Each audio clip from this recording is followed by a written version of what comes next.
My name is Penelope Carter, and this is the story of the day my family made it crystal clear. I had never truly belonged to them. I drove into the parking lot of a luxury hotel in downtown Boston, where my younger sister Isabella's wedding was being held. The entire building glowed, glittering with lights, the entrance lined with a red carpet, and the scent of roses and lavender filling the air. My heart beat faster, partly from nerves, partly from hope that today would be different, that I would be welcomed as a real member of the family. I stepped out of my car, smoothed down my dark blue ankle-length dress, and took a deep breath before pushing open the door to the lobby. At the reception desk, a young woman in a sleek black suit, her smile so bright it was almost fake, asked, "Your name?" "Penelope Carter," I replied, keeping my voice light and calm. She glanced down at the list and her expression flickered with something odd. Not quite surprise, more like pity. I'd grown all too familiar with that look over the years. "Ah yes, here's your name tag."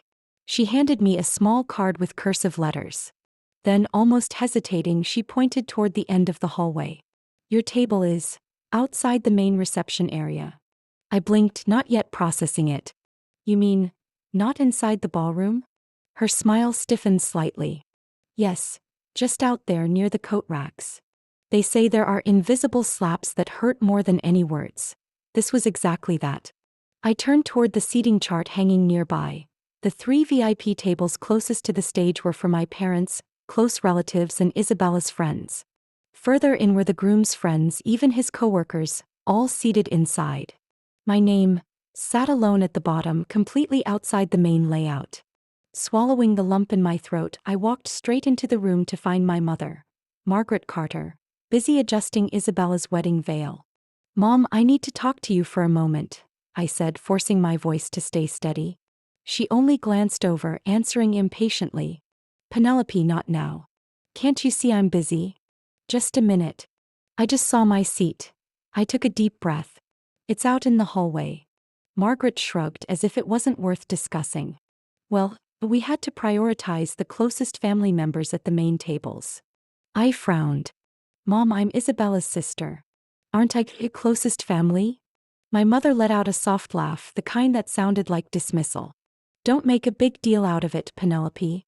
This is your sister's special day. Don't ruin the mood. You should be grateful you're even invited." I froze at those words. Should be grateful. As if my presence was some bestowed favor, not a rightful place as family.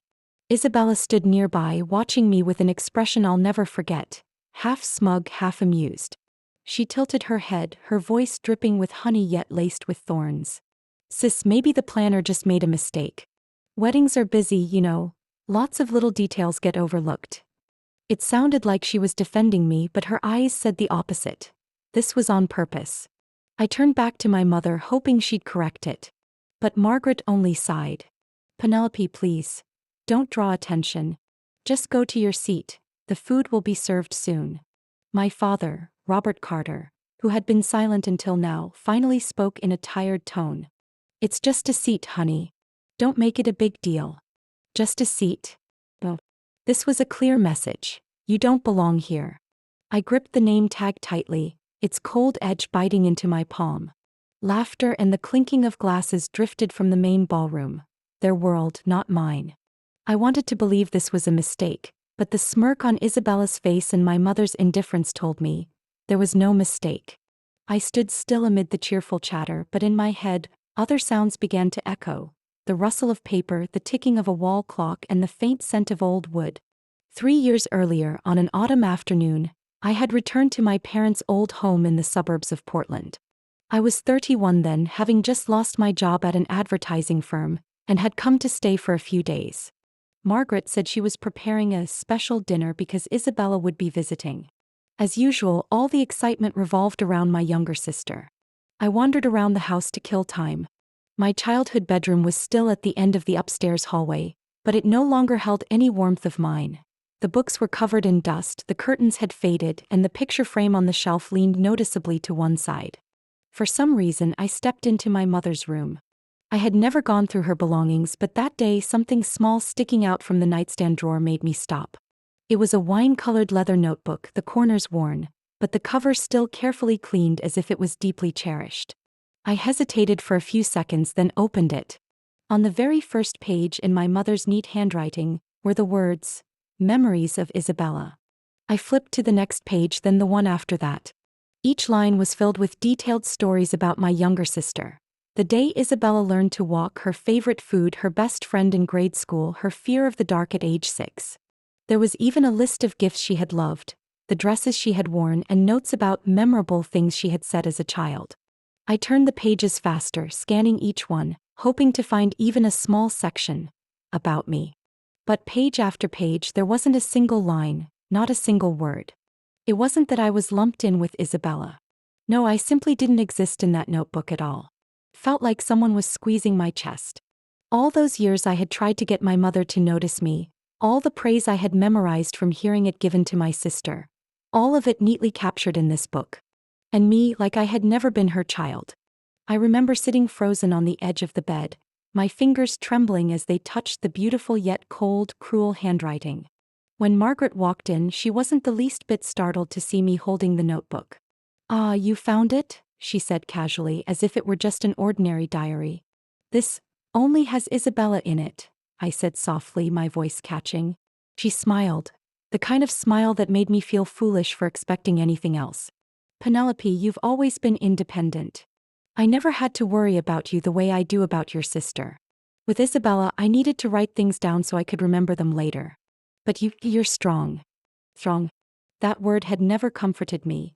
It was just another way of saying, "You don't need to be cared for." I closed the notebook, set it back on the nightstand, but that hollow feeling has followed me to this day. In that exact moment, I knew I had always been the shadow on the edge of the family picture. The clinking of glasses and music from the wedding reception pulled me back to the present. 3 years had passed and I was still here, standing at the edge of a story where I had never been the main character. I looked toward Isabella, her white wedding dress hugging her figure, her radiant smile as if the whole world revolved around her. And in truth, it always had. I stepped back, the name tag in my hand suddenly heavy. The feeling of holding that leather notebook came rushing back. Old memories mixing with fresh humiliation, colliding like two waves to form one larger wave that swept away the last bit of patience I had. Margaret stayed near the stage, occasionally checking the table flowers or arranging guests. She didn't glance my way. Robert was chatting happily with a few old friends, not noticing I had slipped out of the room. I walked outside into the hallway leading to the coat check. That was my table, tonight. A small round table, covered in a white cloth, pushed against the wall, right beside a wooden rack crammed with guests' coats. The air was thick with the mixed scents of perfume, damp wool, and the faint mustiness of the hotel lobby. I gave a dry laugh. 3 years ago it was a notebook without my name. 3 years later it was a table in the hallway. The message had never changed. I was never truly considered a part of them. Part of me wanted to rip up the name tag and walk out right then. But another part wanted to wait, to see how the perfect facade they'd built would start to crack. I sat down on the plastic chair beside the table, my eyes fixed on the open doorway to the reception hall, where warm golden light spilled onto the people who belonged. And me as always on the outside, but this time I knew I wouldn't stay silent forever. I remained at that hallway table, the light from the reception filtering through the crack in the door, casting a faint golden streak on the polished tile floor. Every so often a guest would pass by, glance at me awkwardly, then quickly look away. The music blended with laughter from inside, making the space in front of me feel even more distant. Just as I was about to get up for a drink of water, I saw a figure appear at the door. Dominic Hayes, the groom, the man who had vowed less than an hour ago to spend his life with Isabella. He stood slightly to one side, a glass of whiskey in his hand, barely touched. Dominic's gaze swept the hallway, then stopped at me. He walked over slowly as if weighing each step. "Penelope." His voice was low, deep, and tinged with caution. I tilted my head slightly. I thought the groom was supposed to be in there, accepting congratulations from the guests. He shrugged, his gaze drifting toward the ballroom doors, where Isabella was laughing brightly with her close friends. "She's busy." I caught the hesitation in his voice. A long pause followed before Dominic set his glass of whiskey down and looked straight at me. "I know we haven't talked much, but I want to ask you something." I propped my elbow on the table, waiting. "Depends on the question." Then I'll decide if I'll answer. He took a deep breath, his fingers slowly circling the rim of the glass. Has Isabella ever said anything about me when I'm not around? And I don't mean nice things. I raised an eyebrow slightly. This wasn't small talk. It was a hairline crack quietly spreading under the perfect paint of this wedding. I stayed silent for a few seconds, letting him feel the weight of whatever answer might come. Images flashed in my mind. Isabella's half-smirk when she saw me seated out in the hallway. The sly remarks I'd overheard her make about others. And my mother's cold eyes whenever she defended her youngest daughter. Are you sure you want to hear the truth? I asked, my voice even but cold. Dominic hesitated, then nodded. I glanced at the whiskey in his hand. You might want to take a sip first. He did as I suggested, finishing what was left in his glass. When he set it down, I saw his fingers tighten slightly, his knuckles turning white. Dominic, you think you know Isabella. But in reality, you only know the version she wants you to believe. His eyes narrowed a little. You're saying? I'm saying Isabella is skilled at crafting an image. She knows exactly what to do to make people believe she's perfect. And if someone dares to shatter that illusion, I paused, meeting his eyes, that person gets cut off without mercy. Dominic exhaled, his gaze dropping to the floor. I felt something off. She's controlled every detail of this wedding, even the guest list on my side. Sometimes I feel like I'm just part of her plan, not her partner. I tilted my head slightly, studying him. Dominic didn't seem like someone easy to manipulate, but clearly, Isabella had found a way to bend his perspective. Do you know why I'm sitting here instead of in there with the rest of the family?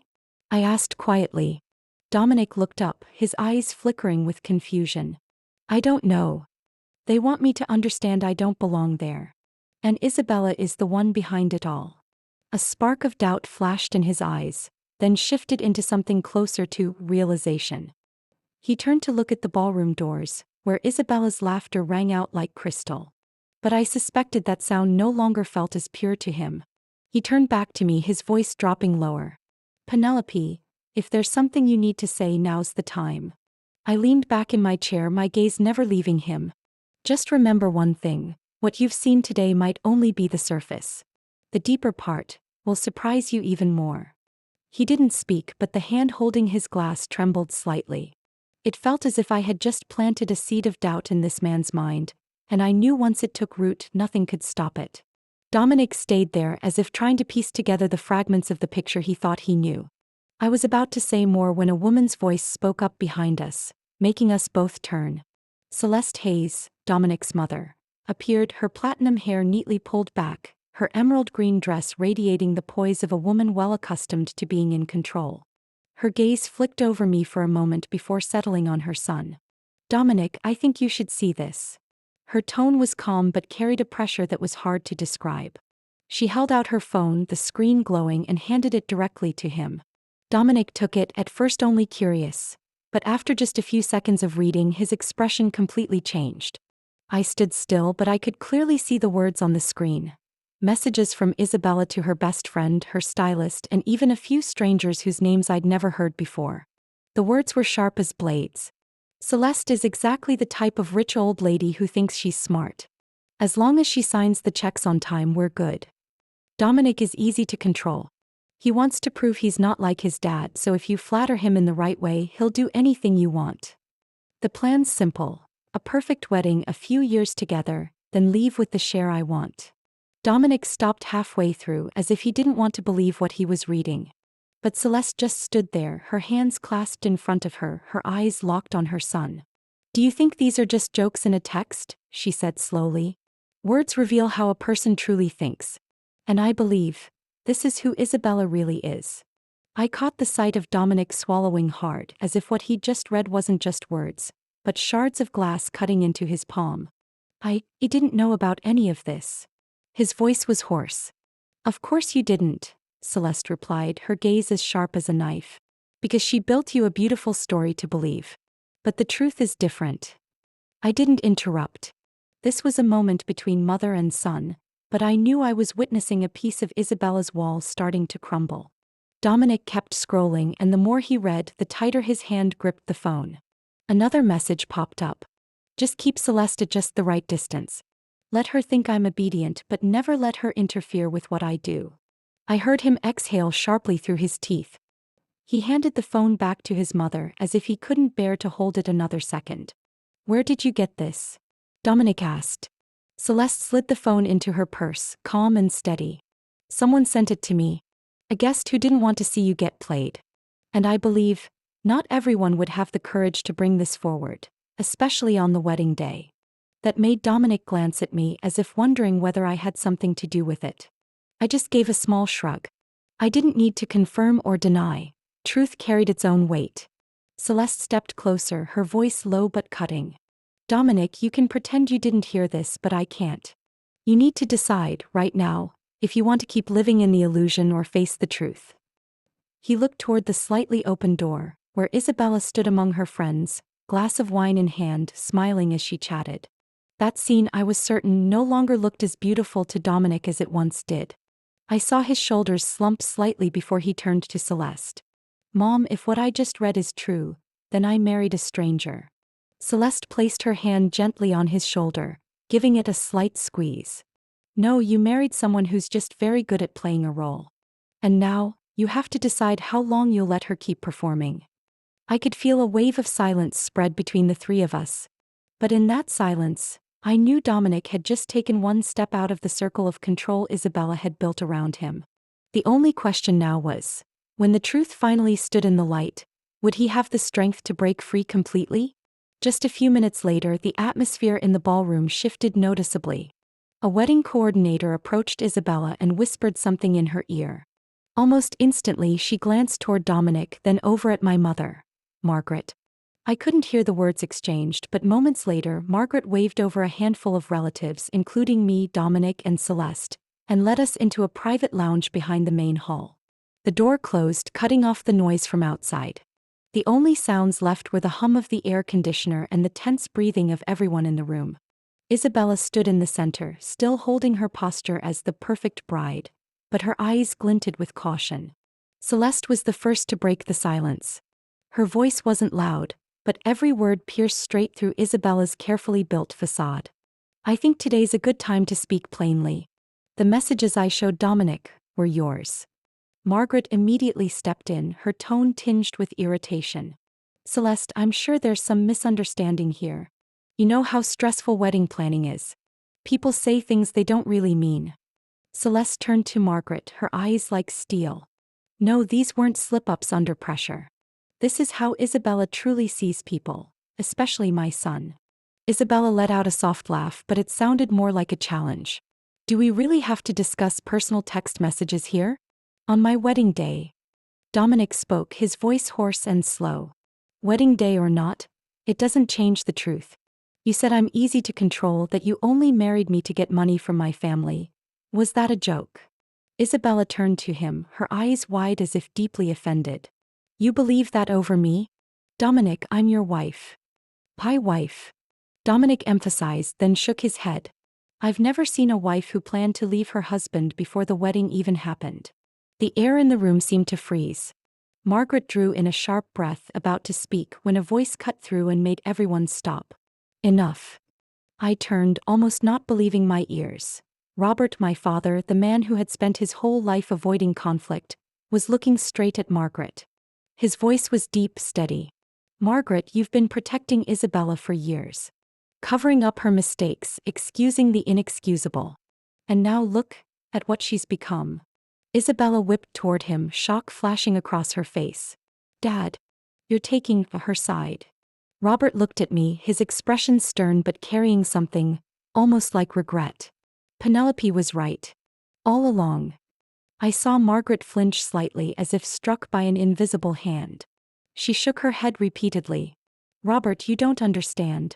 Penelope always exaggerates everything. No, Robert cut in, his tone firm. I've stayed silent for far too long. And that silence has cost us more than you realize.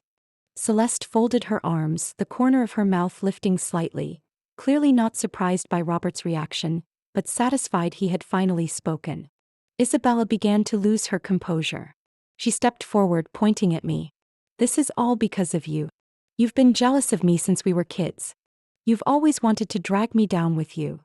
I answered calmly without raising my voice. If I truly wanted to drag you down, I would have done it a long time ago. But today, Isabella, you've dragged yourself down. Her face flushed red. I could see her hands clenching, nails digging into her skin. Dominic stood nearby, watching, his expression shifting from confusion to something much colder. Isabella, Dominic said slowly. I've ignored a lot of signs. But now I see it clearly, you don't love me. You love what you think I can give you. The words sliced through the last curtain. Isabella opened her mouth but no sound came out. Her eyes darted around the room, searching for an ally. But this time even Margaret didn't step forward to shield her. I knew that from this moment on, Isabella no longer controlled the narrative. And that loss of control was only the beginning. The air in the room felt compressed, every glance, every breath heavy. Isabella tossed her hair back, her eyes blazing with defiance, her voice sharp as ice. You think you're so smart, Penelope? You're always trying to make me look bad. The only thing you have is jealousy. I didn't blink, keeping my gaze locked on her. Jealousy? You think I'd want to be in the position of someone who has to lie, manipulate, and pretend her whole life? Isabella clenched her jaw, but I didn't give her the chance to respond. You've manipulated people so well that even Mom doesn't see who you really are. But that doesn't mean it's not there. Today everyone has seen it. You don't love Dominic. You love what you think you can take from him. Dominic, who had been silent for a while, stepped forward. From the inside pocket of his suit jacket, he pulled out a thin envelope, his eyes never leaving Isabella. I thought I'd keep this as a last resort. But maybe it needs to come out right now. He opened the envelope and took out a neatly stacked set of papers. Annulment papers. Already signed. The room shook. I could clearly hear Margaret's sharp inhale, while Celeste simply folded her arms, watching without blinking. Isabella froze. You had this prepared? Before the wedding? Dominic's voice didn't change. I once hoped I'd never need it. But what my mother just showed me answered everything. Isabella gave a forced laugh, turning to Margaret. Mom, you see? This is a trap. They want to destroy this wedding. Margaret pressed her lips together, but before she could respond, Celeste stepped forward. Her voice was low and clear, like a gavel hitting the table. If this is a trap, you walked right into it. Because aside from the messages, I have something else. She pulled out her phone, tapped a few times, then held the screen up for everyone to see. An email from a law office. 1 month before the wedding, Isabella requested a consultation about divorce proceedings and asset division. The request was sent right after Dominic transferred a large sum into their joint account. Margaret turned to Isabella, her face pale. Tell me, that isn't true. Isabella stepped back half a pace, her eyes darting, but she couldn't manage a full denial. Dominic folded the annulment papers, his voice dropping. I once trusted you, Isabella. But now, I only see myself as a supporting role in a play you directed. I saw Isabella's shoulders tremble.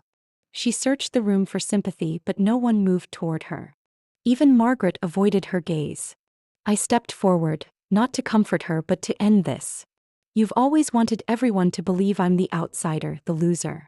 But look, Isabella, today you've put yourself outside. And this time no one's opening the door for you. Isabella's mouth opened to argue, but Margaret had already turned away. No defense. No hand to pull her back. The room sank into silence, the only sounds the ticking clock and Isabella's quickened breathing. Her eyes met mine, full of hatred, but there was also something else. Fear. I understood. This was the first time in her life she realized the power she thought she held had slipped from her hands. Isabella stood frozen for a few seconds, then suddenly strode toward me. Her eyes burned red, her fists clenched, each step thudding against the carpet. You will pay for making me lose everything, she hissed, her voice nearly a growl. I didn't step back, but before I could react, Celeste moved in, standing between us.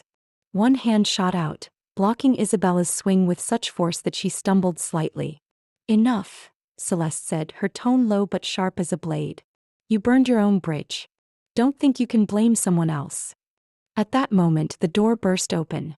A few servers and curious guests stood outside, staring in with confusion. In an instant, Isabella realized this scene was no longer a secret behind closed doors. She yanked her arm from Celeste, stepping back, But right then Dominic also stepped out of the room, his voice carrying loud enough for everyone in the reception area to hear. I thought I knew the woman I married, but it turns out I never really knew her at all. The sound in the banquet hall halted. The music cut off. Guests began turning toward us, curiosity and shock clear on their faces. Isabella tried to stay composed, but her hands shook. She looked around for a sympathetic gaze, but everyone avoided her. Even the friends she had once bragged were her most loyal edged away. Dominic, you can't do this in front of everyone, Isabella said quietly, her voice breaking. Dominic didn't answer right away. He looked straight at her, his gaze ice cold. I'm not doing anything. You did this before we even began our life together. His words echoed through the hall, making the already tense air feel even heavier. Margaret stepped forward, maybe to say something to salvage the situation, but Robert held up a hand to stop her. He glanced at Isabella briefly, then turned away as if unwilling to get involved any further. Celeste sighed and turned to everyone around. I apologize for the interruption. But sometimes the truth can't wait until it's convenient to say it in private. Isabella gritted her teeth, then suddenly whipped around toward me. You're happy now, aren't you? This is what you've always wanted. Kept my gaze steady. I never had to want anything, Isabella. This happened all on its own because it's the result of what you did. A murmur rose from the guest tables, spreading like wildfire. I caught bits and pieces of whispers. The bride planned a divorce before the wedding? Those texts are real? Isabella turned back toward the crowd, forcing a smile, but her lips trembled so much she couldn't keep their shape. No one stepped forward. After a few seconds of silence, Dominic slipped the wedding ring off his finger, placed it into the envelope holding the annulment papers and handed it to her. We're done. His tone was simple but loud enough for everyone to hear clearly. I saw the light vanish from Isabella's eyes. She clutched the stack of papers, but there was nothing left to hold on to. The people who once surrounded her now walked away, leaving a cold emptiness around her. That scene, it was the first time I had ever seen Isabella truly alone. Not because I or anyone else made her that way, but because she had pushed everyone away herself. And this time there was no road back. After Dominic's final words, I knew everything between him and Isabella had ended right there. The room was still packed, but no one looked at her with admiration anymore. No one stepped up to steady her, no words of comfort were offered. I took a deep breath, then turned away. I didn't stay to witness the rest of the reception or the storm of gossip that would surely erupt afterward. I walked out of the ballroom through the heavy wooden doors that led to the courtyard outside. The December night air in Boston was sharp enough to sting, but it cleared my head in a way nothing else could. The music inside faded, then disappeared completely as I walked farther away. For the first time in years, I felt like I was stepping out of a suffocating room I'd been locked in for far too long. I drove back to my small apartment in the southern part of the city. Streetlights swept golden streaks across the steering wheel, while my mind felt strangely blank. I didn't cry and I didn't feel triumphant. Just a quiet letting go. 2 days later, my phone started ringing nonstop. Margaret's name lit up on the screen. I let it buzz until it went to voicemail. She left a string of messages, her voice sharp at first, then gradually softening. I know you're angry, but things aren't what you think. I'm sorry if I made you feel abandoned. Can you come have dinner with me? Just the two of us. I read them all but didn't respond. Because I knew this wasn't the first time she had tried to pull me back in just to soothe her own guilt. And if I agreed, everything would go back to the same pattern. I'd be the one giving up my place, staying quiet, letting them hurt me again. A week passed. A few more messages came, shorter this time. I miss you. We can start over. But I no longer wanted to start over. I spent those days on myself. In the mornings, I brewed coffee and opened the windows to let sunlight spill into the living room. I read books I'd abandoned last year, cleaned out my closet, and threw away gifts that only reminded me of feeling like a shadow. At night, I took walks around the neighborhood. At a small bar on the corner, I met a few new neighbors. They asked questions, listened to bits of my story, and never judged. For the first time, I realized what it felt like to be heard without having to prove my worth. One evening, I stood in front of my bookshelf, my eyes landing on an old photo frame. It was from Christmas 10 years ago. Isabella in the center, Margaret's arm around her, and me, stuck at the edge of the frame with a stiff smile. I held the photo for a moment, then placed it in a storage box. Not out of hate, but because I didn't need to see myself in that position ever again. A few days later, Margaret sent me a long text. This time it wasn't an explanation, just, "I don't know how to fix this. But I hope you find happiness wherever it is." I sat for a long time staring at the screen, then set the phone down. I didn't reply. Not out of anger, but because I understood. Some wounds don't need to be patched to heal. They need time and distance. Margaret stepped forward, maybe to say something to salvage the situation, but Robert held up a hand to stop her. He glanced at Isabella briefly, then turned away as if unwilling to get involved any further. Celeste sighed and turned to everyone around. "I apologize for the interruption. But sometimes the truth can't wait until it's convenient to say it in private." Isabella gritted her teeth, then suddenly whipped around toward me. "You're happy now, aren't you? This is what you've always wanted." Kept my gaze steady. "I never had to want anything, Isabella. This happened all on its own because it's the result of what you did." A murmur rose from the guest tables, spreading like wildfire. I caught bits and pieces of whispers. "The bride planned a divorce before the wedding? Those texts are real?" Isabella turned back toward the crowd, forcing a smile, but her lips trembled so much she couldn't keep their shape. No one stepped forward. After a few seconds of silence, Dominic slipped the wedding ring off his finger, placed it into the envelope holding the annulment papers, and handed it to her. "We're done." His tone was simple but loud enough for everyone to hear clearly. I saw the light vanish from Isabella's eyes. She clutched the stack of papers, but there was nothing left to hold on to. The people who once surrounded her now walked away, leaving a cold emptiness around her. That scene, it was the first time I had ever seen Isabella truly alone. Not because I or anyone else made her that way, but because she had pushed everyone away herself. And this time there was no road back. After Dominic's final words, I knew everything between him and Isabella had ended right there. The room was still packed, but no one looked at her with admiration anymore. No one stepped up to steady her, no words of comfort were offered. I took a deep breath, then turned away. I didn't stay to witness the rest of the reception or the storm of gossip that would surely erupt afterward. I walked out of the ballroom through the heavy wooden doors that led to the courtyard outside. The December night air in Boston was sharp enough to sting, but it cleared my head in a way nothing else could. The music inside faded, then disappeared completely as I walked farther away. For the first time in years, I felt like I was stepping out of a suffocating room I'd been locked in for far too long. I drove back to my small apartment in the southern part of the city. Streetlights swept golden streaks across the steering wheel, while my mind felt strangely blank. I didn't cry and I didn't feel triumphant. Just a quiet letting go. 2 days later, my phone started ringing nonstop. Margaret's name lit up on the screen. I let it buzz until it went to voicemail. She left a string of messages, her voice sharp at first, then gradually softening. "I know you're angry, but things aren't what you think. I'm sorry if I made you feel abandoned. Can you come have dinner with me? Just the two of us." I read them all but didn't respond. Because I knew this wasn't the first time she had tried to pull me back in just to soothe her own guilt. And if I agreed, everything would go back to the same pattern. I'd be the one giving up my place, staying quiet, letting them hurt me again. A week passed. A few more messages came, shorter this time. "I miss you. We can start over." But I no longer wanted to start over. I spent those days on myself. In the mornings, I brewed coffee and opened the windows to let sunlight spill into the living room.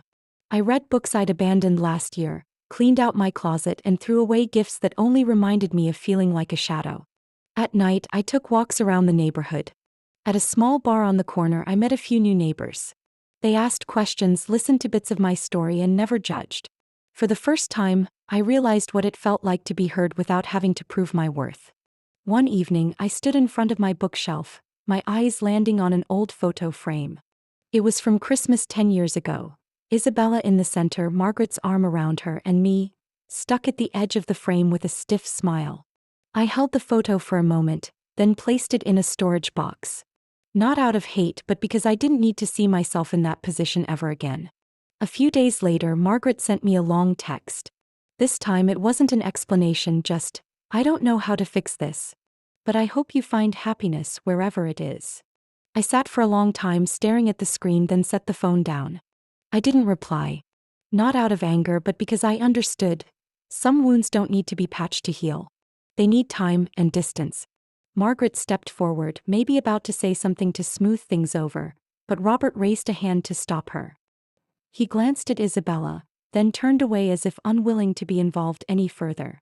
Celeste sighed and addressed the room. I apologize for the interruption. But sometimes the truth can't wait for a private moment to be told. Isabella clenched her teeth, then suddenly turned sharply toward me. You're loving this, aren't you? This is what you've always wanted. I kept my gaze calm. I don't have to want anything, Isabella. This all happened on its own because it's the result of what you've done.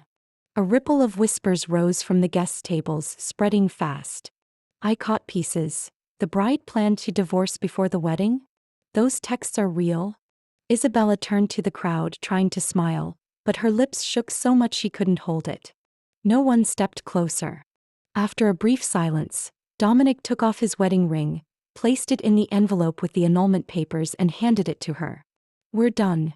His tone was simple but loud enough for everyone to hear. I saw the light go out in Isabella's eyes. She clutched the papers but had nothing left to hold on to. The people who once surrounded her walked away, leaving a cold emptiness around her. That was the first time I saw Isabella truly alone. Not because of me or anyone else, but because she had pushed everyone away herself. And this time there was no road back. After Dominic's final words, I knew their relationship ended right there. The room was still crowded, but no one looked at her with admiration anymore. No one stepped up to steady her, no words of comfort came. I took a deep breath and turned away. I didn't stay to witness the rest of the reception or the wave of gossip that would follow. I walked out through the heavy wooden doors to the courtyard. The December night air in Boston was freezing, but it cleared my head. The music inside faded, then disappeared entirely as I walked farther away. For the first time in years, I felt like I was stepping out of a suffocating room I'd been trapped in far too long. I drove back to my small apartment in the south of the city. Streetlights painted golden streaks on the steering wheel while my mind stayed strangely blank. I didn't cry and I didn't feel triumphant. Just a quiet release. 2 days later, my phone began ringing non-stop. Margaret's name lit up the screen. I let it go to voicemail. She left several messages, her voice sharp at first, then softening. I know you're angry, but things aren't what you think. I'm sorry if I made you feel abandoned. Can you come have dinner with me? Just the two of us. I read them all but didn't respond. This wasn't the first time she tried pulling me back just to soothe her own guilt. If I agreed, everything would return to the old pattern. I'd be the one giving in, staying quiet, and letting them hurt me again. A week passed. A few shorter messages followed. I miss you. We can start over. But I no longer wanted to start over. I spent those days on myself. In the mornings, I made coffee and opened the windows to let sunlight into my living room. I read books I'd left unfinished last year, cleaned my closet, and threw away gifts that reminded me of being treated like a shadow. At night, I walked around the neighborhood. At a small corner bar, I met new neighbors. They asked questions, listened to bits of my story, and didn't judge. For the first time, I felt what it was like to be heard without having to prove my worth. One evening, I stood before my bookshelf, my eyes landing on an old photo frame. It was Christmas 10 years ago. Isabella in the center, Margaret's arm around her, and me, pushed to the edge of the frame with a forced smile. I held the photo for a moment, then placed it in storage. Not out of hate, but because I never needed to see myself in that position again. A few days later, Margaret sent a long text. Not an explanation this time, just, I don't know how to fix this, but I hope you find happiness wherever it is. I sat for a long time staring at the screen, then set the phone down. I didn't reply. Not from anger, but because I understood. Some wounds don't need to be patched to heal. They need time and distance.